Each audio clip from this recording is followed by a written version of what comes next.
Welcome everybody to another edition of Dan's Grand Valley Railroad.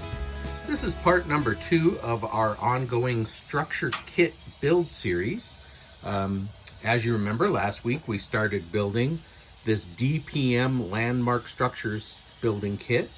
It's by Woodland Scenics, and we're just going through step by step, getting it painted, and then we're going to be getting it built. So we're going to continue on with that. Remember, at the end, after we get it built, we're going to be installing this Roomette kit into it, which is kind of cool because it has just plug lights in it. So we're going to get the building lighted, and I plan on weathering it and getting some decals and a sign.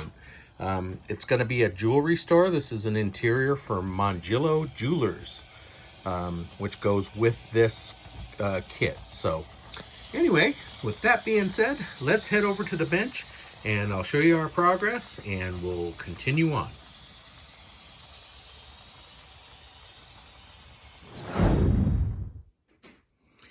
All right, so here is the next day. Paint's all dry. Everything's looking good. I'm liking the red brick on the sides. I think the facade came out great. I like the brown color against the blue. Think it looks great. You'll notice it's a satiny finish, so it's shiny. So we are gonna use dull coat to dull it down. Same for the sides, even though the sides are a primer black red oxide color, we're gonna still dull it down a little bit. And the dull coat makes it so weathering powders will hold to it, because we're gonna be weathering this, remember, when we're all done. So that being said, we're going to hit everything with a dull coat, but also something to be aware of is on the back side. The roof line, we will be later on putting on the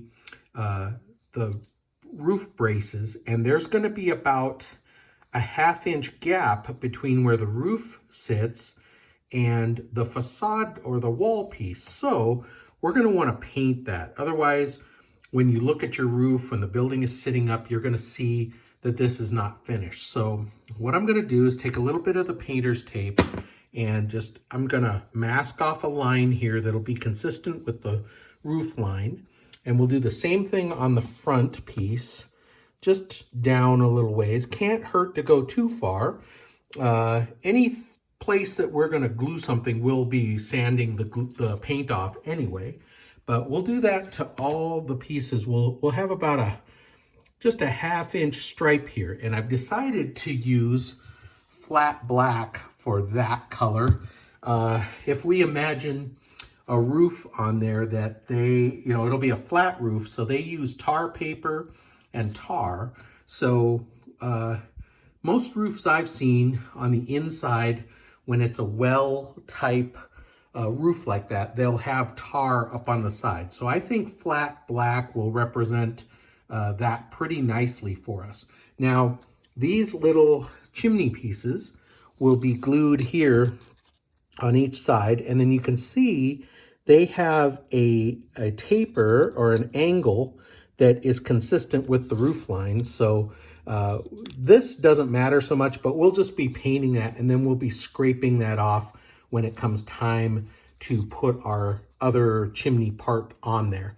But for right now, gonna tape this, shoot it with some flat black. Then when that's dry, we'll flip them over. And I don't have dull coat in a spray can.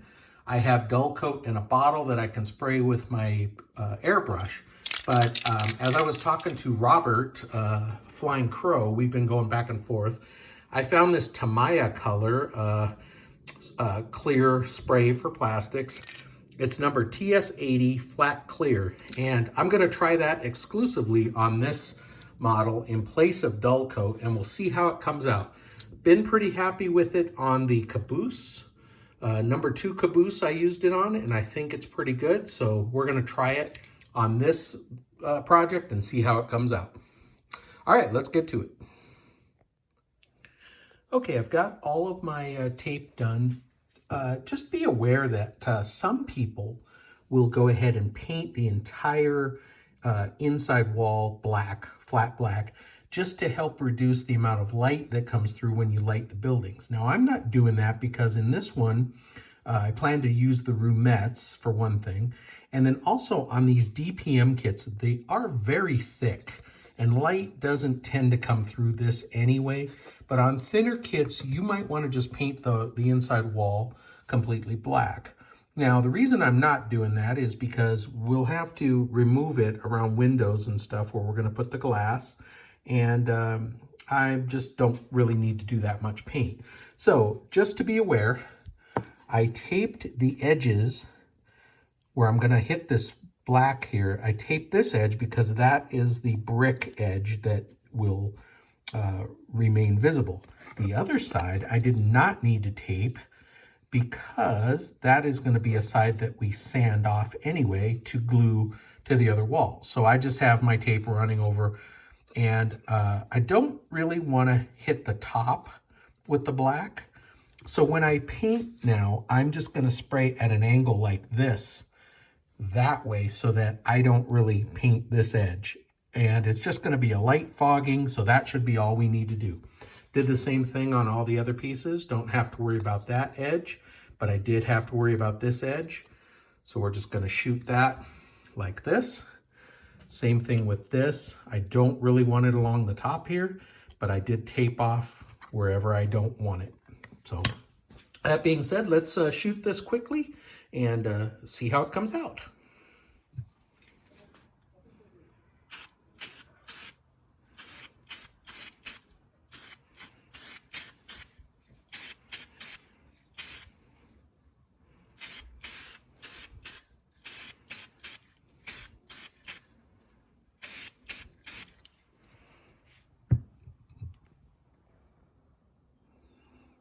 All right, I'm pretty happy with the way that strip came out there, and came out nice. That'll be where the roof line is, so I think that's going to be good.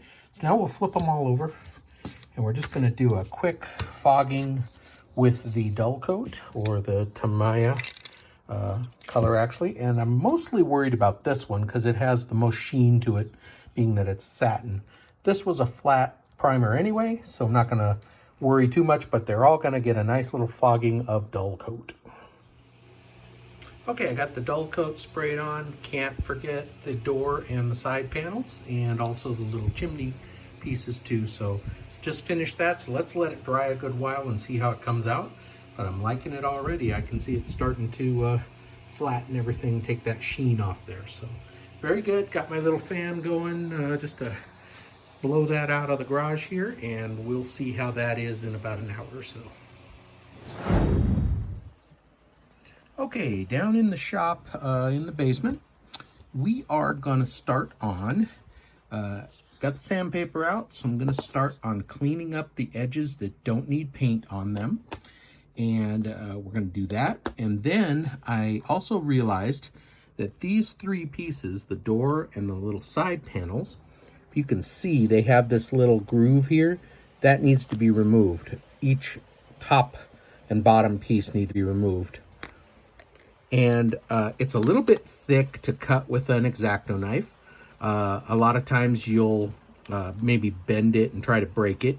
But since I recently got this little hobby size miter box with a razor saw, I'm gonna set these in there and just use the 90-degree and cut it off. I've got it sort of, it has a little lip here that hangs over the edge of the bench, and I've got this block here. This was a thing that held a magnification light that I used to have, but it broke. So this block here, and I just kind of pinched it in there so this won't go anywhere. And we'll cut those little pieces off with this razor knife.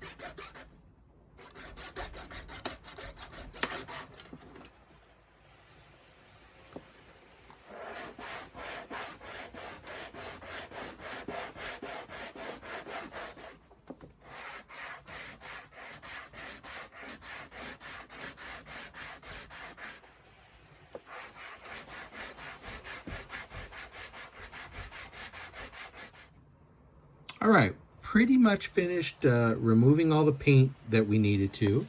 There is one more little thing we have to do before we can start gluing up, and that is we have to remove this paint, like I said before, on the back side of the chimney, because we are going to be gluing these little guys on there. So I've got to remove the length of this on there. So I'm just going to take a probably my X-Acto knife and just scrape a little bit off, because it's only going to take a little drop of that glue to hold that together.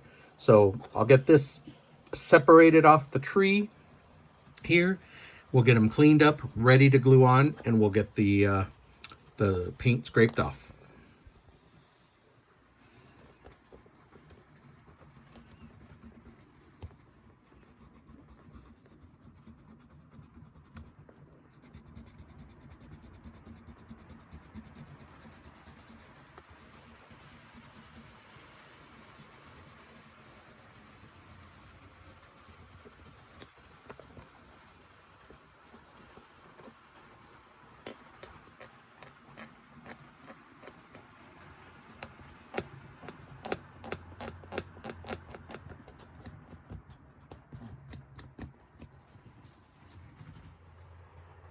Okay, got the paint scraped off where the chimney's gonna go.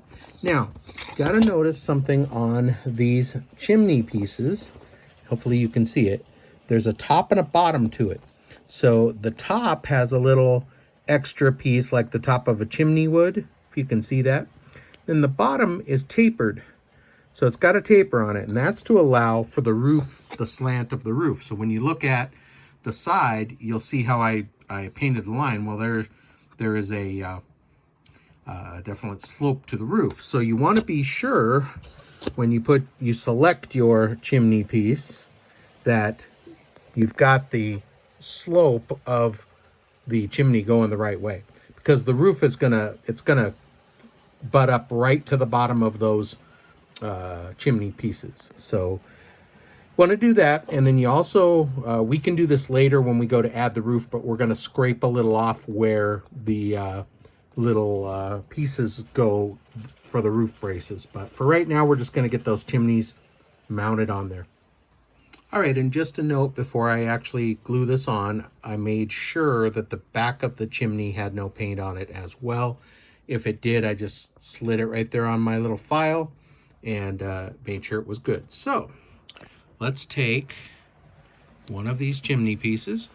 We'll take our solvent and we'll just add a little dot right there. You don't need to do both pieces.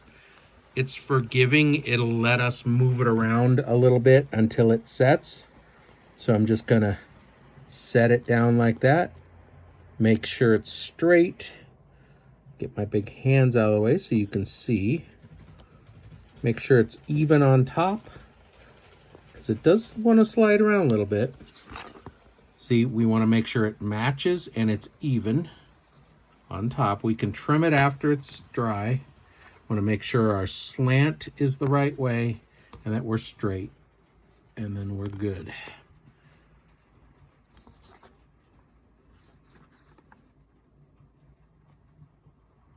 All right, looking pretty good.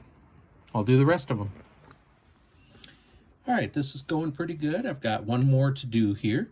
You can see that it's on there and it's pretty straight. Now, another little technique, if you want, you can use these little clamps. I happened to get these at the dollar store one time. They're not too good for anything out in the shop, really, but for little plastic models, they work pretty good.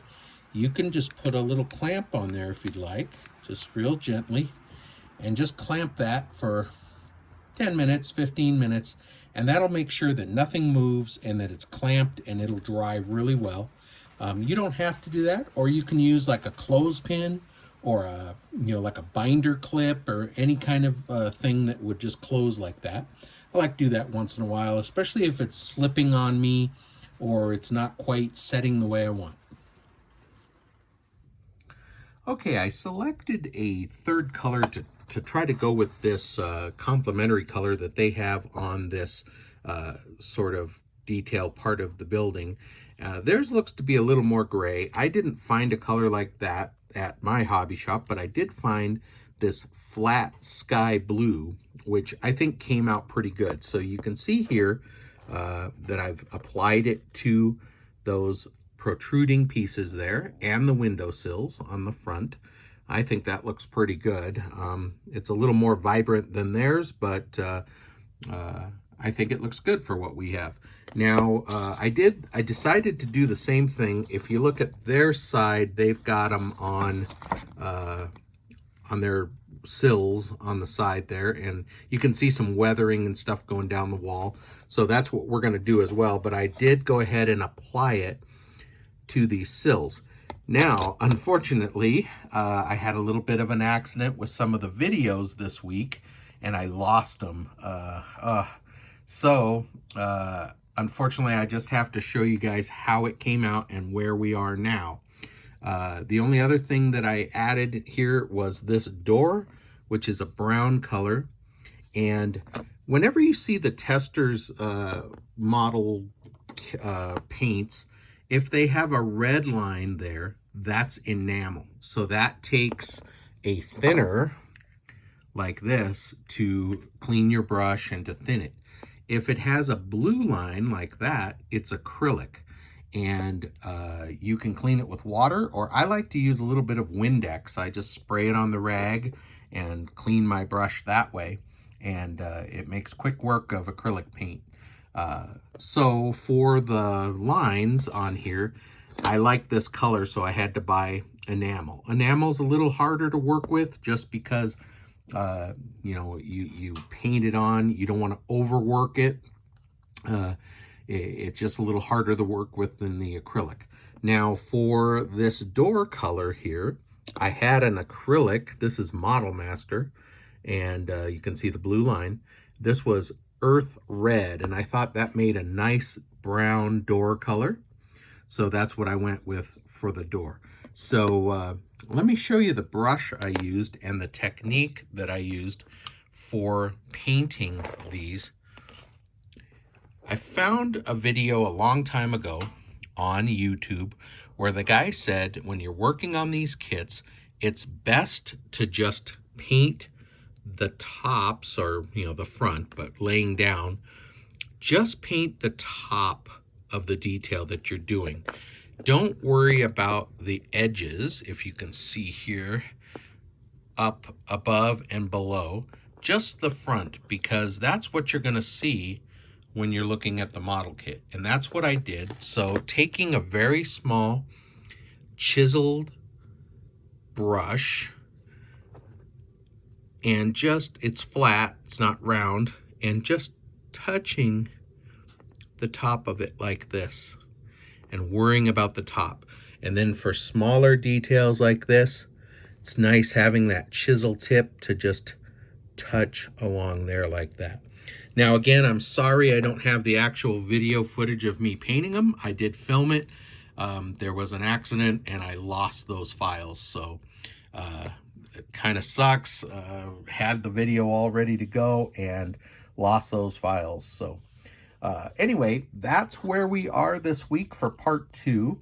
Next week, what we're going to start on is grabbing the styrene sheets, the clear sheet from the kit, and we'll be cutting our windows out using the cutting board, gluing in our window glass.